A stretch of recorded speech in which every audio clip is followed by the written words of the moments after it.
Est-ce que oui ou non, c'est intéressant de prendre une formation en ligne ou en présentiel? Aujourd'hui, je vais essayer de répondre à cette question-là à travers cette vidéo. Mais avant, si par exemple tu es en train de créer du contenu en ce moment et que tu manques un petit peu d'idées, j'ai fait un PDF avec 56 idées d'articles, avec 56 idées de titres que tu pourrais réutiliser, que j'ai même structuré, ce qui permet en fin de compte d'adapter ça à n'importe quelle niche. Donc tu peux le télécharger en cliquant sur le lien qui est en dessous dans la vidéo. Alors, si tu ne me connais pas, moi c'est Nat, et en fait, cette chaîne YouTube-là n'est pas ma principale. Ma principale, elle traite de psychologie, elle traite d'hypnose, et l'idée c'est que sur cette chaîne-là, je parle de web marketing et que je parle en fin de compte de mon expérience et de ce que j'essaye de faire avec cette autre chaîne-là.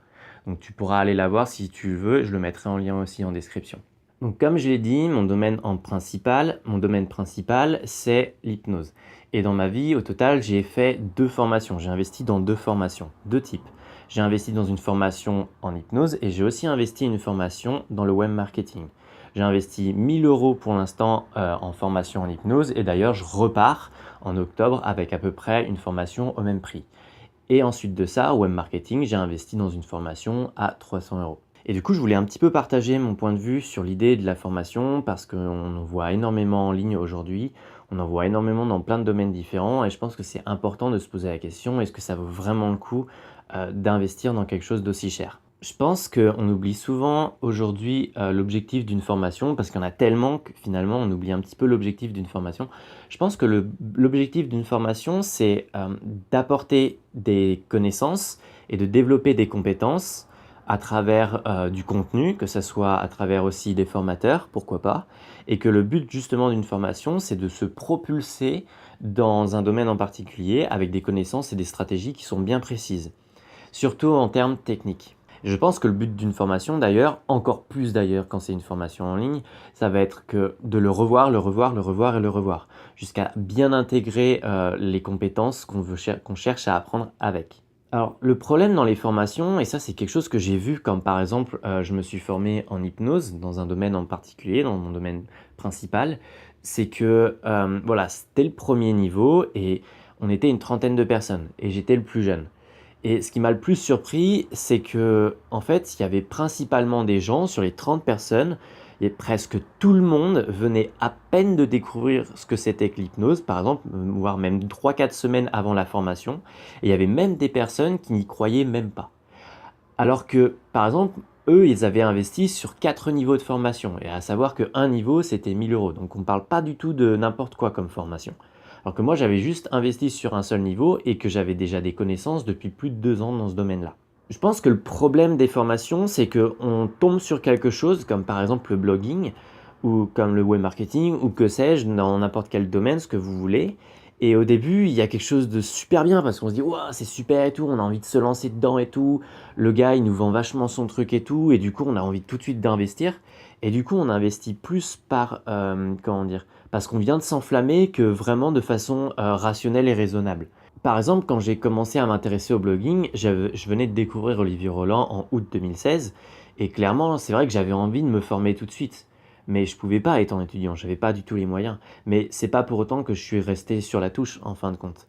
Ce que j'ai fait, c'est que j'ai quand même ouvert un blog et j'ai essayé d'apprendre tout seul par moi-même.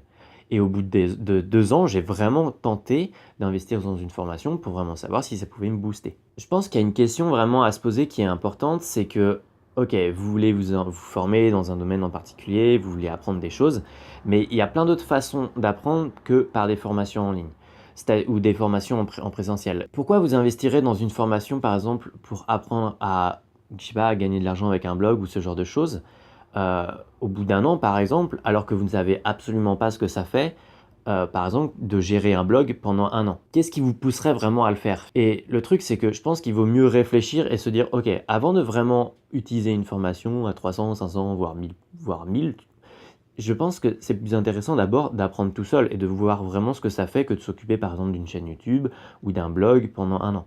Et après de vraiment savoir, ok, est-ce que c'est vraiment fait pour moi? Est-ce que j'ai vraiment envie de me lancer là-dedans? Est-ce que j'ai envie d'avancer plus loin et d'essayer de faire autre chose avec? Il y a plein d'autres façons de se former dans un domaine en particulier. On peut se former aussi, non pas seulement avec des formations en ligne, mais on peut aussi par exemple se former avec des livres. J'ai fait une vidéo d'ailleurs, la vidéo précédente est là-dessus, pourquoi et comment on peut apprendre rapidement et facilement avec des livres. Je vous invite à la visionner si ce n'est pas déjà fait. Et je pense que c'est plus intéressant de commencer par apprendre tout seul avec des livres et ensuite de ça, vraiment à un moment donné, se dire: «OK, là je peux vraiment investir dans une formation et vraiment aller plus loin». Je pense qu'il faut garder à l'esprit qu'une formation est là pour nous booster dans un apprentissage et pour apprendre des compétences et des techniques. Néanmoins, une formation n'est pas faite pour être simplement vue ou simplement balayée, puis après être mis de côté.